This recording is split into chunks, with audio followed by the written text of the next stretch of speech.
as we read today, I want you to keep in mind the themes that we've been examining throughout our reading in the last couple of chapters, which are trust and risk.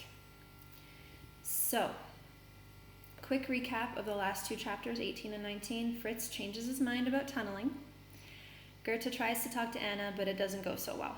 So chances of her getting in there to check out the death strip, not great. We thought about the themes, risk and trust as we read, and I want you to keep those with you as we go forward to prepare for our next parlay discussion. Okay? All right, let's begin. Chapter 20. The tunnel was underway by the time I got into the shelter after school. Fritz had been let out earlier than me and was already hard at work. Where he could have barely fit his body inside the gap yesterday, now he had carved out a small cove about 2 meters deep. It looked beautiful. I couldn't keep my smile from spreading. If you work that fast every day, we'll have supper with Papa and Dominic next week. Not in time for supper, perhaps, but we'll share the dessert, Fritz laughed, and pulled from his pocket a letter from Mama. Before I could read it, he said, Oma Gertrude was worse than she thought. She sent a little money for groceries and expects to be there for at least another few weeks. This is the time we need, Goethe. I think we should try to have the tunnel built by then. There was a downside to his news, though. Fritz was wearing a new outfit, workers' coveralls, and he had a set for me. Yours might be a little large, but it was the smallest size they had. I had to use Mama's grocery money to buy them. But why? Mine was brownish gray, and the material was scratchy. I would have to stuff my skirt into the pant legs, which would make it even more uncomfortable. Even the hardest working farmer would never come home as dirty as we're going to get. These clothes need to stay in this room, and we'll put them over our clothes to work. That way, even if our hands get dirty, we won't draw nearly as much attention. And don't worry, we won't get hungry. Mama has some food saved up in the cupboards. If we're careful, we'll have what we need until she sends us more money. I'd looked in the cupboards that morning, and there wasn't as much as he made it sound like. But the tunnel was my idea, so I couldn't very well start complaining about it. I slipped the outfit on my school clothes and zipped it up.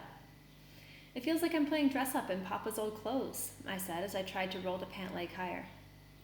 Fritz laughed again and helped me with the sleeves, and then went back to work. He pointed behind us to a bucket with a handle. Your job will be to get rid of this dirt the best you can. The bucket will get heavy if you fill it too full, so just scoop in as much dirt as you can carry, dump it out in the basement above us, and come back for more. Again, I wasn't too excited about that idea, but he was right. Fritz would dig much faster than I could, and someone did have to remove this dirt. Without complaining, I set to work at my end of the job. A lot of dirt was already piled up in the shelter, so I tipped the bucket to its side, pushed dirt until it was halfway full, and then hooked the handle over my arm to walk up the ladder. Once at the basement level, I peered around to be sure we were alone, then climbed the rest of the way up. I emptied the dirt into the farthest corner. A lot more dirt was going to fill this room, and it was better to use the space wisely. Then back down I went. By the time I did that, Fritz had loaded 5 or 6 times that amount of dirt into the room. I needed to work faster, so I did. But it didn't take many more trips up and down the ladder to realize I'd never be able to keep up with him, and I was already getting tired. Maybe Fritz's job required more muscle, but I became convinced that mine was harder. I filled the bucket with as much dirt as I possibly could, and then I had to balance that while climbing a ladder. After only an hour, my arms were beyond tired and my legs were worse. I became thirsty, and the overalls were so warm, I wondered how long it would take before I baked them in them. Fritz eventually noticed me slowing down and told me just to stay up top and empty the bucket for a while. He would do the work of filling it and climbing the ladder. His buckets were now more full than mine had been, so after only a few trips, he doubled the size of our dirt pile in the room. After an hour of this, he handed me another bucket and said, Most of the dirt that I dug out is emptied. Do you think we should quit for the night? Yes. If he was going to end his sentence any other way, I wasn't interested. Come back down into the shelter, Goethe. You need to see how far we've gotten. The hopeful tone of his voice gave new strength to my legs, and I hurried back down the ladder. As tired as I was, I still thought it was the most fabulous thing I'd ever seen. We were probably at least as far as the exterior wall of the Welcome Building, which meant if we were up on the surface, we would now be openly standing inside the death strip, somewhere between those 2 impossible walls of East Berlin's border. We still had a long way to go.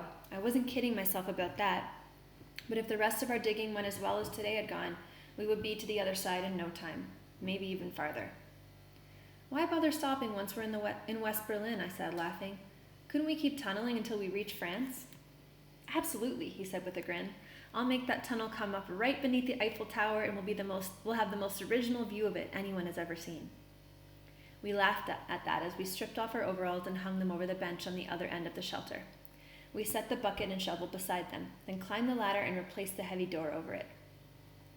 There's no point in covering this door with dirt, I said. I had done that in past visits to hide the door, in case someone did happen to look in here. But now, if someone looked in, they were bound to see the piles of fresh dirt in the corner. They'd know right away that something was up, and we wouldn't be able to hide the evidence of our tunnel. All we could hope was that nobody would look. Fritz agreed with me, and then said it was extra important that we replace the boards over the windows so they look undisturbed, meaning not changed. Maybe I'll even reinforce them with new boards, he said. I'll make it impossible for someone to peek inside. After we got out into the evening light, we realized the overalls might have protected our clothes, but our faces and hands were both smeared with dirt. This won't do, Fritz said. We look like we've been tunneling. Nothing else could explain our appearance. I pointed to the pond at the far end of the dirt patch and the irrigation river running through it. Irrigation is like a man-made river used to get water to go to a certain place. The problem was that to get there, we'd have to leave the shadow of the wall. Fritz looked around us. They'll see our footprints here. Better they see them all over like a gardener's would be, instead of only near the building. We have to take the risk at some point. If they come, we'll show them where we're going to put the garden. I straightened up beside him, and though my legs felt numb, we casually walked towards the pond. Once there, we lay on our stomachs and washed our hands, arms, and faces. So far, nobody had come. Maybe this was okay with the guards. Big risk. Maybe. We would have washed more, but dark was coming fast, and we knew the guards in the watchtower would have spotted us by now. They didn't seem to mind that we were standing on this land, but their feelings would change after curfew. You guys know what that means because we have a curfew here now, meaning you can't go outside for certain times of the day, which was strictly enforced. It was time to go. Tomorrow we must bring water to drink, I told him as we hurried home. Yes, that and some food. A smile started in the center of my heart and warmed every inch of me. No matter how hard today had been, how hungry, tired, and thirsty we both were, Fritz planned to tunnel again tomorrow too. So in terms of trust and risk, not a lot going on in this chapter except them deciding how they're going to leave the tunnel and wash up. That was definitely a risk that they took. Do you think they needed to take that one? 21. Our progress over the next few days was dreadfully slow. The large clumps of dirt turned into even larger rocks that seemed impassable as the Berlin Wall itself. Impassable means you can't pass. Okay? Fritz and I spent hours chipping at the edges to pull the rock out, but too often that just led to finding other rocks in our way. Different from last chapter, eh? They were just like going on their hope and tunneling so quickly. Things have changed. I wonder if their hope is going to change. Fritz stood back and examined the dirt wall. If this is how the rest of tunneling will be, we might as well give up. Let's turn sideways and go around it. I brushed my sweaty hair out of my face. It can't be all rock under here. What if it is? It could take months. Then let it take months, I said. At least we're still moving forward. I don't have months, Fritz said.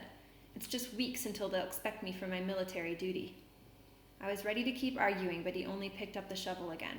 So there's really no time for complaining, eh? He was the one who complained, not me. And besides, I still felt the surge of energy from our brief argument. I used it to pry my fingers into the dirt and yank out one of the larger rocks. Dirt tumbled over my shoulders when it fell, but I only smiled. I felt better now. I should make you angry more often, he teased. Help me carry this rock up. Then I've got some work to do above. Earlier that morning, Fritz had removed the hinges from a closet door in our apartment. While I screw on these wood boards over a window, maybe you can use the rocks to build us a stairway, he said. That way it's not such a climb for you to get out. I did as he suggested, but spent most of that time thinking about how lucky I was to have Fritz here. He was resourceful and good with his hands. Resourceful means that you can find things to help you, resources. So good, in fact, that I sometimes felt like a useless child getting in his way.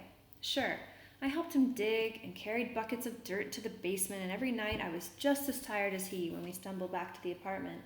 But I had also began to appreciate how hard this tunnel project was, and how much bigger than what I had first imagined.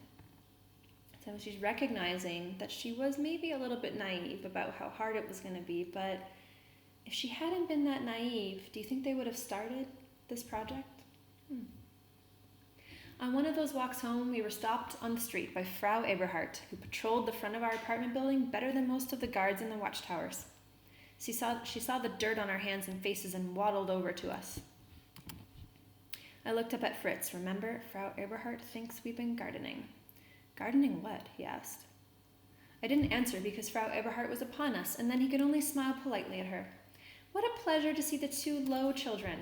If she felt any pleasure, it was in watching us squirm. I can tell you've been busy. Her eyes flicked up from me to Fritz. I wasn't sure which one of us was dirtier. We hadn't taken the time to wash off in the pond before leaving tonight. Fritz worried that if we did that too often, it would stand out to the guards. Maybe that was a mistake, though. 'Cause sure as anything, we stood out now. Might as well have pasted signs on our chests announcing our plans. We've been busy, I said, a bit too defensively. And we're late for supper, so if you'll excuse us. Late for whose supper? Frau Eberhardt asked. Your mother isn't there to prepare it. Where's she been? I miss visiting with her. She didn't miss visiting with Mama because my mother avoided her like she'd dodge a black cat sitting on the crack on the sidewalk. And this woman was far unluckier than any old wives' tale. Our mother's helping our grandmother recover from an injury, Fritz said.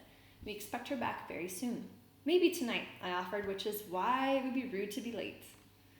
Even as the words fell from my mouth, I could have kicked myself for saying them.